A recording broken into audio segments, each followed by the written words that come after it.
अमृतसरमध्ये भारतीय सैन्याने हवाई हल्ला केल्याचा पाकिस्तानचा दावा हा खोटा असल्याचा आता सांगण्यात आला। पाकिस्तानच्या माध्यमातून श्रीनगरमध्ये सुद्धा काही ठिकाणी हल्ले झाल्याचं आता स्पष्ट झालं आहे। परराष्ट्र आणि संरक्षण मंत्रालयाची संयुक्तरित्या पत्रकार परिषद झालेली आहे। हवाई हल्ला भारताने केल्याचा दावा हा खोटा आहे। पाकिस्तानकडून फेक न्यूजचा आसरा त्या ठिकाणी घेण्यात आलेला आहे। वारंवार पाकिस्तानचा खोटारडेपणा पुन्हा एकदा समोर आला। पाकिस्तानने श्रीनगरमधील शाळांवरती त्या ठिकाणी हल्ला केलाय। पाकिस्तानकडून बेजबाबदार कृती या ठिकाणी करण्यात आल्याचं आता या पत्रकार परिषदेच्या माध्यमातून सांगण्यात आलंय। भारतीय सैन्याच्या प्रतिहल्ल्यामध्ये पाकिस्तानचं मात्र मोठं नुकसान झालंय। पाकिस्तानचे दावे भारतानं यावेळी पुराव्यासह दाखवलेत। भारताच्या एअरबेसचं कोणतेही नुकसान झालं नसल्याचा या ठिकाणी फोटो सुद्धा त्या ठिकाणी दाखवण्यात आलाय। त्यामुळे पावलोपावली भारतीय सैन्यांच्या माध्यमातून भारतीय लष्करांच्या माध्यमातून पाकिस्तानला चोख असं प्रत्युत्तर देण्यात आलं। पाकिस्तानकडून एलओसीवर गोळीबार करण्यात आलाय। 26 ठिकाणी हा गोळीबार झालाय। पाकिस्तानने हाय स्पीड मिसाईलचा सुद्धा यावेळी वापर केलाय। पाकिस्तानकडून पंजाबमधील एअरबेसवर हल्ल्याचा प्रयत्न झालाय, तो प्रयत्न उधळून लावलाय। भारताच्या हल्ल्यात मात्र पाकचे 4 एअरबेस हे नष्ट झाले।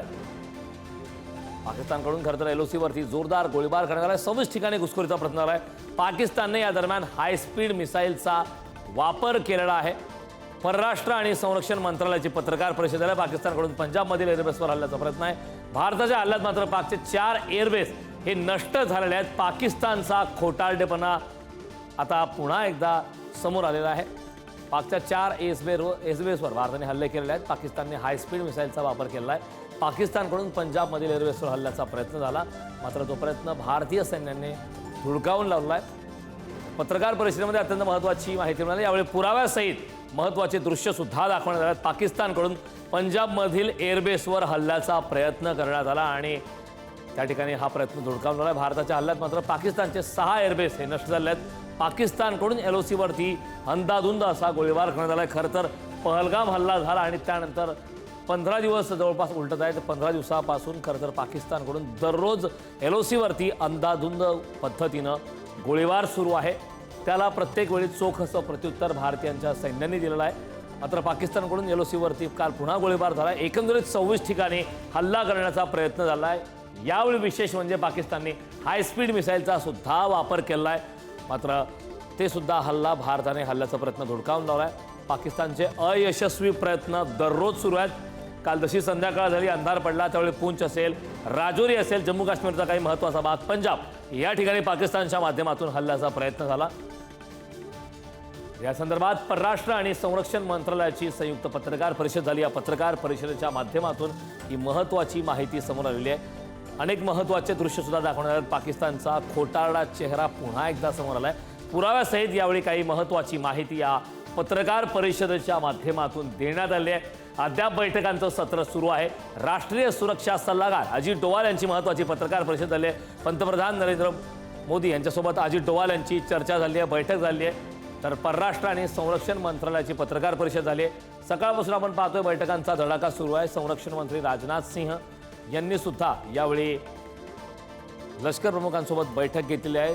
तिन्ही सैन्य दलांची बैठक झालेली आहे। परराष्ट्र आणि संरक्षण मंत्रालयाची पत्रकार परिषद झाली आहे। वारंवार पाकिस्तानच्या माध्यमातून खोटे दावे हे केले जात आहेत। अमृतसरमध्ये भारतीय सैन्याने हवाई हल्ला केल्याचा पाकिस्तानचा दावा सुद्धा यावेळी खोटा असल्याचं सांगण्यात आलेलं आहे। या पत्रकार परिषदेमधून ही महत्त्वाची माहिती आली आहे। पहलगामच्या हल्ल्यानंतर भारताने ऑपरेशन सिंदूर राबवलं।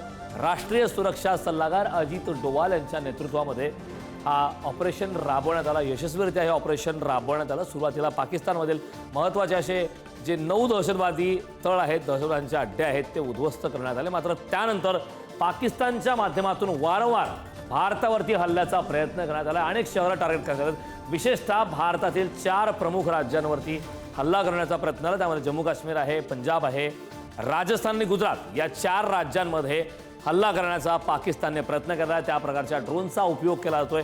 तुर्कीचं विमान सुद्धा पाकिस्तानात खरं तर दाखल झालं होतं। तुर्कीचा पूर्णपणे पाकिस्तानला पाठिंबा आहे।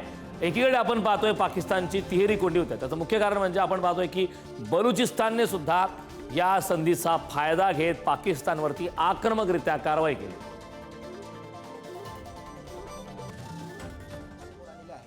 एका बाजूला कशा प्रकारे पाकिस्तान हा वेळोवेळी युद्धखोरीच्या कारवाया करतोय याच्याविषयीची अधिकृत माहिती मिळाली, तर दुसऱ्या बाजूला त्याला जशास तसं उत्तर देण्यासाठी भारताच्या आर्म्ड फोर्सेसतर्फे काय काय कारवाया केल्या गेल्या याची सुद्धा माहिती गेली. आणि त्याच्या सोबतीला मिनिस्ट्री ऑफ एक्सटर्नल अफेअर्सतर्फे एक प्रकारे डिसइन्फॉर्मेशन कॅम्पेन पाकिस्तानतर्फे जे चालवलं जात आहे त्याचा सुद्धा बुरखाफाश करण्याचा प्रयत्न केला. मुळातच मागच्या काही तासांमध्ये आणि मुख्यतः कालच्या रात्री पाकिस्ताननं मोठ्या प्रमाणामध्ये भारतामध्ये घुसखोरी करण्याचा प्रयत्न केला एअर स्पेस व्हायोलेशनच्या माध्यमातून. 26 वेगवेगळ्या ठिकाणावर टार्गेट्सवर 26 शहरांमध्ये एक प्रकारे जे आहे एअर स्पेसच्या व्हायोलेशनच्या माध्यमातून पाकिस्ताननं हल्ला करण्याचा प्रयत्न केला, ज्यामध्ये काही ड्रोन हल्ले होते, त्याचबरोबर एक प्रकारे जे आहे फायटर जेट्स आणि लॉंग रेंज वेपन्सचा मोठ्या प्रमाणावर पाकिस्ताननं वापर केला. असा जरी पाकिस्ताननं वापर केला असला तरी सुद्धा आपली एअर डिफेन्स सिस्टम ही तितकीच मजबूत होती आणि या 26 पेक्षा सुद्धा जास्त हल्ल्यांना मॅक्सिमम आपण न्यूट्रलाइज करण्यामध्ये यशस्वी झालो. मुख्यतः पाकिस्तानचा जोर हा भारतामधल्या वेगवेगळ्या प्रकारच्या मिलिटरी टार्गेट्सला अटॅक करण्याचा होता आणि त्याहून महत्त्वाचं जे सिव्हिलियन इन्फ्रास्ट्रक्चर आहे, जे सामान्य लोक आहे, त्यांच्यावर सुद्धा टार्गेट करण्याचा प्रयत्न पाकिस्ताननं केला. जम्मू आणि काश्मीरमध्ये असणाऱ्या शाळा असतील, जम्मू आणि काश्मीरमध्ये असणारे वेगवेगळ्या प्रकारचे हॉस्पिटल्स असतील, एवढंच नाही तर तिथले ॲडिशनल कमिशनर थापा यांचा सुद्धा दुर्दैवी या हल्ल्यामध्ये मृत्यू झाल्याची बातमी आणि तशा प्रकारचं कन्फर्मेशन या ब्रीफिंगमध्ये देण्यात आलं. मुळातच हा सगळा प्रकार पाकिस्तान हा सिव्हिलियन टार्गेट्स त्याचबरोबर मिलिटरी टार्गेट्सला अटॅक करण्यासाठी त्या ठिकाणी करतोय आणि थोडीशी क्षती जरी आपली त्या ठिकाणी झाली असली तरी सुद्धा भारतानं सुद्धा रेसिप्रोकल म्हणजे जशास तसं उत्तर देण्याचा प्रयत्न मागच्या काही तासांमध्ये पाकिस्तानमध्ये घुसून केला आणि यासाठी महत्त्वाचे अशा प्रकारचे फायटर जेट्स याचा सुद्धा भारतानं उपयोग केल्याची माहिती या ठिकाणी देण्यात आली. भारतानं पाकिस्तानमध्ये घुसून पाकिस्तानचे महत्त्वाचे स्ट्रॅटेजिक एअरबेस ज्यामध्ये मुरीद सारखं एअरबेस आहे, जिथे पाकिस्तानचे UCAV म्हणजेच अनमॅन्ड कॉम्बॅट एरियल व्हेकल्स मोठ्या प्रमाणामध्ये आहेत, त्याला जे आहे उद्ध्वस्त करण्यामध्ये यश मिळवलं. नूर खान सारखं बेस ज्यामधून VIP फ्लाईटचं लँडिंग त्या ठिकाणी होतं, त्याला सुद्धा उद्ध्वस्त करण्यामध्ये भारताला या ठिकाणी यश मिळालेलं आहे. सियालकोटमध्ये पाकिस्तानच्या सियालकोटमध्ये जिथे महत्त्वाची अशी रडार सिस्टम आहे त्याला सुद्धा उद्ध्वस्त करण्यामध्ये यश मिळालेलं आहे. आणि वेगवेगळ्या प्रकारचे असे एअरबेस ज्यामध्ये रफिकी एअरबेसचा सुद्धा समावेश आहे, यावर जोरदार प्रहार फायटर जेटच्या माध्यमातून भारतानं केला, ही सुद्धा माहिती या पत्रकार परिषदेमध्ये त्या ठिकाणी देण्यात आली. मुळात भारतावर झालेल्या या एअर स्पेस व्हायोलेशनच्या माध्यमातून झालेल्या हल्ल्यांना एअर डिफेन्स सिस्टमच्या माध्यमातून न्यूट्रलाइज केलं, तर दुसऱ्या बाजूला पाकिस्तानमध्ये घुसून जोरदार कारवाई करत पाकिस्तानचे महत्त्वाचे स्ट्रॅटेजिक एअरबेस उद्ध्वस्त केले. याच्याही पलीकडे जाऊन डिसइन्फॉर्मेशन कॅम्पेन जे आहे त्याला बस्ट करण्याचं काम फॉरेन सेक्रेटरी विक्रम मिस्त्री यांनी केलं आणि या सगळ्या पत्रकार परिषदेमध्ये प्रूफ देऊन त्या प्रकारचे फोटोज त्या प्रकारचे व्हिडिओज दाखवून एक प्रकारे पाकिस्तानचा बुरखा फाडण्याचा प्रयत्न या ठिकाणी केला.